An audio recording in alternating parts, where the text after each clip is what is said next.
We're just 3 weeks away from actual Jets football.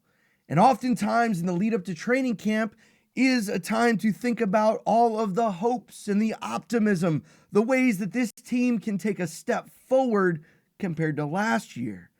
But what about the question marks? What areas of this team still need answered?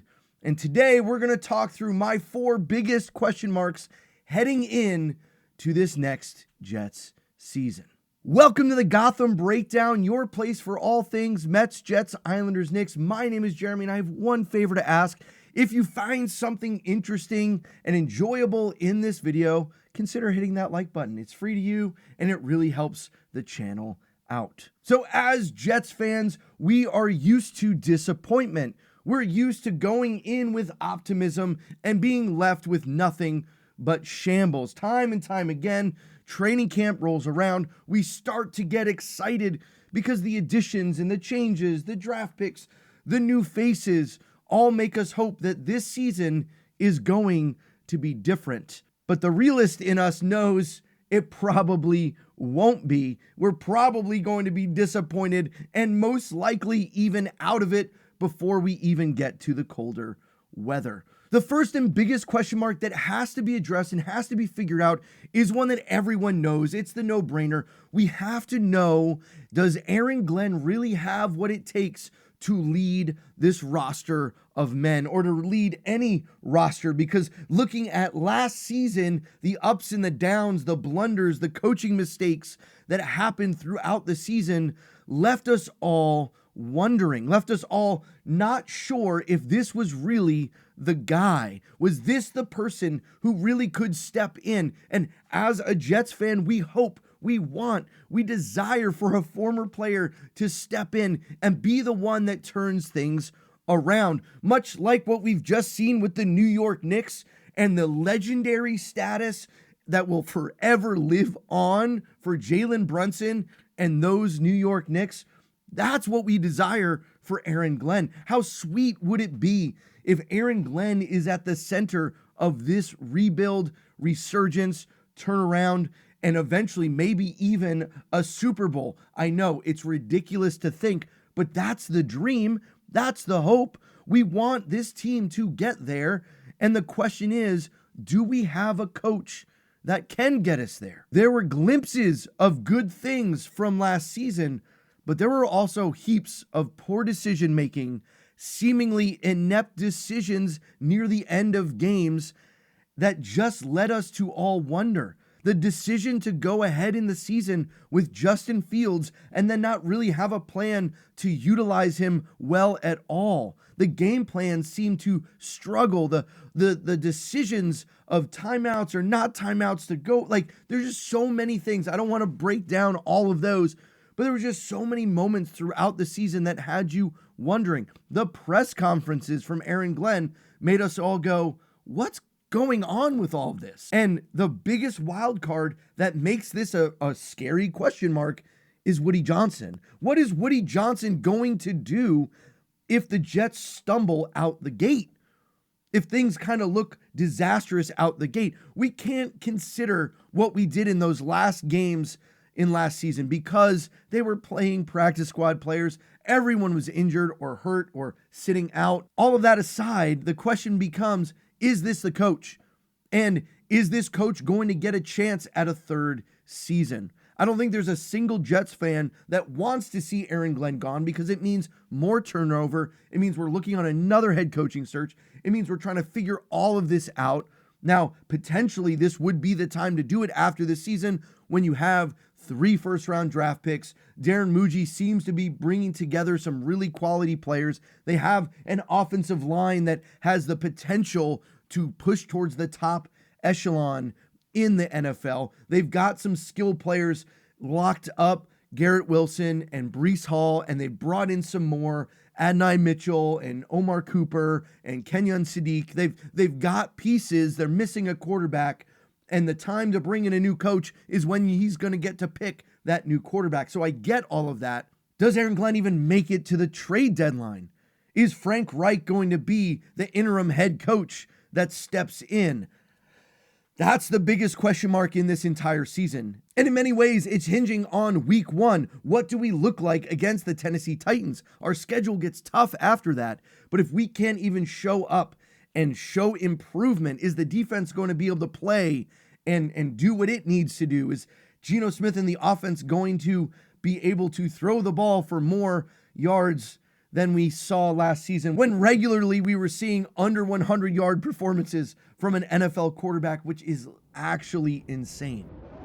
Now, if you'd asked me just a month and a half ago, was I worried or concerned about Geno Smith stepping in as a veteran quarterback, a bridge quarterback, to get us to next season? We have Cade Klubnik on the roster to see what he might become. The regime really likes him, and I wasn't really that concerned. It wasn't a question. But with all of this weird decision-making, off the field drama from Geno Smith, it starts to make me wonder, is he even in a headspace to be able to lead a locker room? Is he going to actually be the Geno Smith from Seattle, or is what happened in Oakland really the path forward? I'm not here to get into all of the drama and all of that other stuff that's off the field, but if you've seen any of those videos and recap some of it, it just looks horrible. The domestic violence claims, we're going to see what happens from that investigation. But even just the drama of it all, why are you involved in any of that? And then following that up with that incident of 2 times being pulled over by police and neither time having your license on you, being rude back to the police officer, acting entitled, acting kind of above all of it, claiming that the laws aren't what the laws are, talking back. Like, these are very strange and weird things. Now, don't get me wrong. It happens once down in Florida. You get pulled over for having the wrong tags on your car. It should have been the Lamborghini tags or whatever else it was. Yeah, it's like, okay, that might have been a mistake. You might have been upset. But then for it to happen again and you're speeding this time and you don't have your license on you again after you'd already been told, and then you're claiming that it's like, it's just weird. And it just makes me question his decision making. Does that bleed onto the field? I'm not saying his teammates are going to look at him any differently. I don't think they are.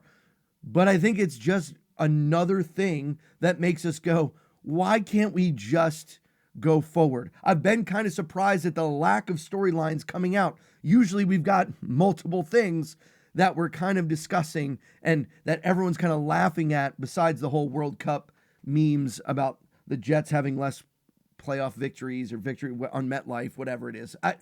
That's all well and good, is what it is. Until we can change the narrative, that's what it's going to be. But my biggest question mark, other than Aaron Glenn, is Geno Smith. What are we going to get from Geno Smith? Can we get competent quarterback play? Something we had none of last year, when we have people like Wilson and Mitchell and Cooper and Sadiq and Breece Hall.